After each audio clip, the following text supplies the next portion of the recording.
ବୋଉ ମୁଁ ଯାଉଛି ଚୁଟି କାଟିକି ଆସିବି ଆଉ ତମ ପାଇଁ କ'ଣ ଆଣିବି କୁହ।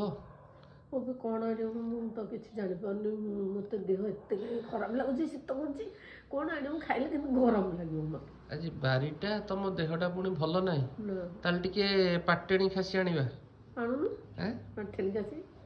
ବାପା ଦେବେ 800 ଟଙ୍କା ଦେବେ ମଟନ କିଲୋଟେ ଆଣିବା ଆଉ। 800 କହିଲୁ 800 ଟଙ୍କା? ବାପା କହିବେ ମୋ ଦି ହାଗିରେ ମୁଁ 800 ଟଙ୍କା ଖାଇଛି। ପଚାରୁନ ମୁଁ ତତେ କହୁଥିଲି ହଁ 800 ଟଙ୍କା ଦେବ କିଅ? ହଁ ରେ ଆଜି ସୂର୍ଯ୍ୟ ମତେ ଭୁଲ ଉଦ ହେଇଛନ୍ତି ହଁ କଲେଣି ଦେବେ ବୋଲି। କ୍ୟାସ୍ ନା ଚେକ୍ ନା? ଦି ଜଣ ତ ଖାଇବ 1.5 କେଜି ଆଉ କେଜି କ'ଣ 1.5 କେଜି 1.5 କେଜି ଦେବେ ତାହେଲେ ତ 800 କି 1200 ଟଙ୍କା 1200 ଦେବାକୁ ପଡିବ। କମ ଭାବୁଥିଲେ ବାପା ତ ଅଧିକ ଭାବିଲେ।